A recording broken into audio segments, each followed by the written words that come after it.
நபி ஸல்லல்லாஹு அலைஹி வஸல்லம் அவர்கள் வெற்றி வீரராக மக்காவிற்குள் நுழைந்து காபத்துல்லாவை சுத்தம் செய்வதற்கு முனைகிற நேரத்திலே ஹஜ்ரத் அலி ரலியல்லாஹு தஆலா அன்ஹு அவர்களை அழைத்து காபத்துல்லாவினுடைய சாவியை பராமரிக்கக்கூடிய உஸ்மான் இப்னு தல்ஹாவினிடத்திலே சென்று அந்த சாவியை வாங்கி வாருங்கள் என்பதாக அனுப்புகிறார்கள். ஹஜ்ரத் அலி ரலியல்லாஹு தஆலா அன்ஹு அவங்க போய் உஸ்மான் இப்னு தல்ஹா கிட்ட கேக்குறாங்க, அந்த சாவியை கொடுங்க அப்படின்னு சொல்லி. அவர் முடியாதுன்னு சொல்லி மறுத்துறார்.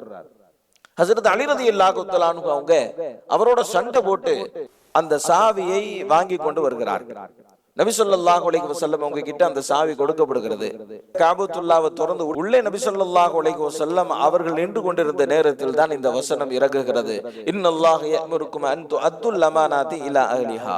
நிச்சயமாக அல்லாஹ் ஜல்ல ஷானுஹு வ தஆலா அமானிதத்தை நிறைவேற்றுமாறு உங்களுக்கு கட்டளையிடுகிறான் என்கிற வசனம் இறங்குகிறது.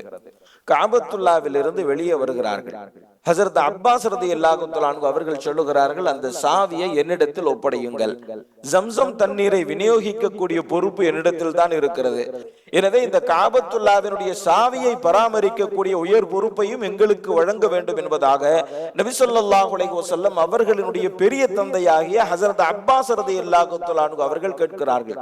எல்லா வகையிலும் தகுதி வாய்ந்தவர்கள், எல்லா வகையிலும் உயர்ந்த பண்பிற்கு உரித்தானவர்கள் கேட்கிறார்கள்.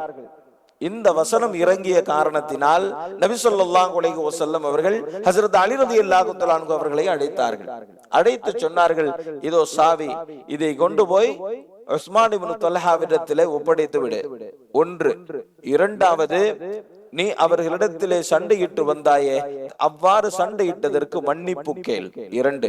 மூன்றாவது, இந்த சாவியை பராமரிக்கும் பொறுப்பு கியாமத்து நாள் வரை உங்களுடைய குடும்பம் சார்ந்ததுதான் என்பதாக பொறுப்பை கொடுத்து விட்டு வா என்பதாக ஹஜ்ரத் அலி ரலியல்லாஹு தஆலா அன்ஹு அவங்க கிட்ட நபி ஸல்லல்லாஹு அலைஹி வஸல்லம் சொல்றாங்க.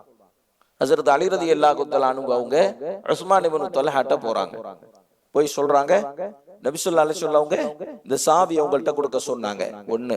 ரெண்டாவது, நான் உங்ககிட்ட வாங்கும் போது நீங்க தர மறுத்தீங்க, அதனால நான் கடுமையாக நடந்து கொண்டேன், நான் சண்டை போட்டதுக்கு என்ன மன்னிச்சிருங்க. ரெண்டு. மூன்றாவது, இந்த சாவியை பராமரிக்கும் பொறுப்பு கியாமத்து வரை உங்களுடைய குடும்பம் சார்ந்ததுதான் என்பதாக இந்த மூன்றாவது விஷயத்தையும் ஹஜ்ரத் அலி ரலியல்லாஹு தஆலா அன்ஹு அவர்கள் சொன்ன போது உஸ்மான் இப்னு தல்ஹா அங்கிருந்து ஓடி வருகிறார். நபி ஸல்லல்லாஹு அலைஹி வஸல்லம் அவர்களை பார்த்து சொன்னார், உங்களிடத்தில் இருக்கும் இந்த பண்பு நபிமார்கள் மட்டுமே பெற்றிருக்கக்கூடிய பண்பு என்பதாக சொல்லிவிட்டு அஷ்ஹது அல்லா இலாஹா இல்லல்லாஹ் வ அன்னக ரசூலுல்லாஹ் என்பதாக நபி ஸல்லல்லாஹு அலைஹி வஸல்லம் அவர்களுடைய கரம் பற்றி உஸ்மான் இப்னு தல்ஹா ரலியல்லாஹு தஆலா அன்ஹு அவர்